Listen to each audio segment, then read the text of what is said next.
What you're about to see is a reenactment based on a real incident. We're here in a typical neighbourhood somewhere in regional Queensland. The homeowners put in a service request for a temporary disconnection, so the plumber they've hired, that's him over there, can dig around the mains to lay down more piping. Now watch carefully and see if you can spot what goes wrong and why. I'll give you the answer later on in the presentation.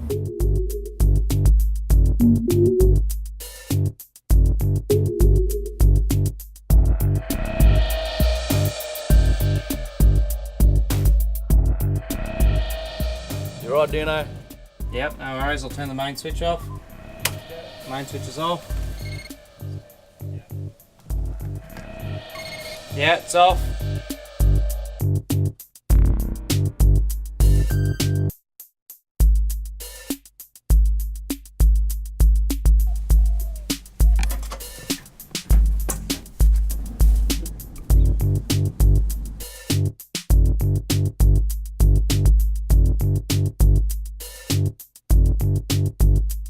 Well, mate? Yeah. All good. Isolated. Thanks, mate.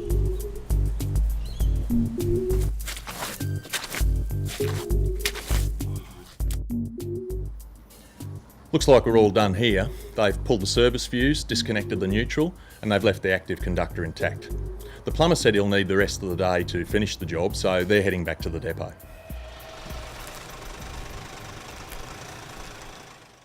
Okay, so far so good. Like I said, it's a typical day, typical job, probably one that many of you do all the time.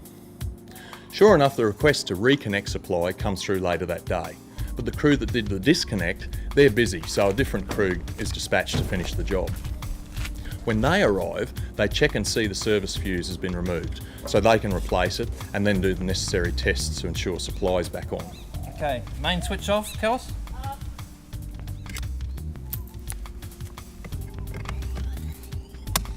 Okay, switch it on. Main switch on.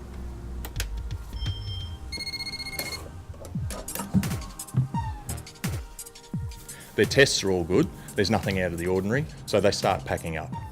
The only annoying thing is wet boots from a storm that came through the night before. Okay, it's 2 days later. The sun's shining, another beautiful regional Queensland day, when the National Contact Centre logs a shock and tingle report from that same house. The crew who did the reconnect are dispatched. Nice to see you again, yeah. That's where I've had the tingle. Oh, okay, on those water pipes. Yeah, and in the laundry as well. Oh, okay. Only this time, when they test supply, something's not right. We better have a look in here, eh? They look a bit harder and discover the neutral is not connected. Uh-oh, that's not real good. So what happened here? What went wrong exactly?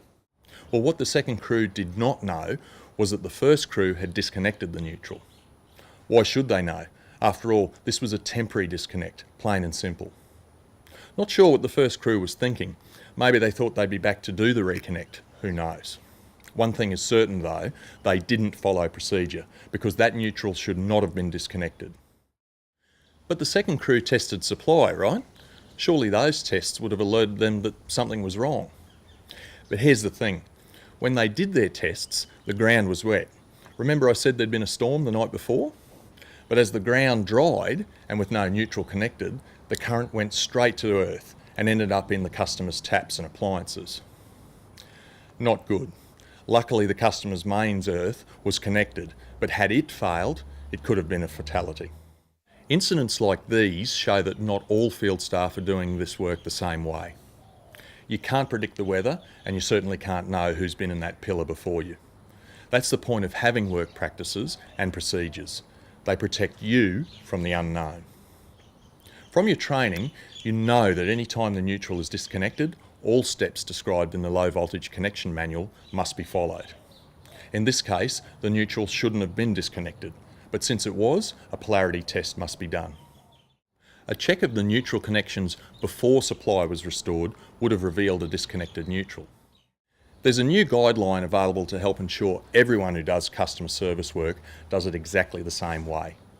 This spells out the standard method for disconnecting and reconnecting a customer's installation, where there's safety concerns, for example, to disconnect for illegal works such as defective wiring or a drug lab, in emergency situations during a fire or after a storm where the installation has been damaged or might be unsafe, before work is done by others such as electricians, painters or plumbers, or if a house is going to be removed or demolished. The guidelines also explain what to do when isolating an installation for emergency services personnel where an inverter energy system is connected. Now, these PV systems are everywhere, so you need to know what to look out for, especially in emergencies where seconds can count. The last thing you want to do is to delay fireys or ambos in the event of an emergency. Now, these guidelines don't cover off on all the work on a customer's installation. To find that out, you'll have to read it yourself. It's on the process zone. After you've read it, if you still have questions, talk to your workgroup leader. If he can't give you the answer, email the Field Standards group at the address shown on the screen. Remember, follow the guidelines, and if you don't know, ask. If you're not sure, test. Better to be always safe, not sorry.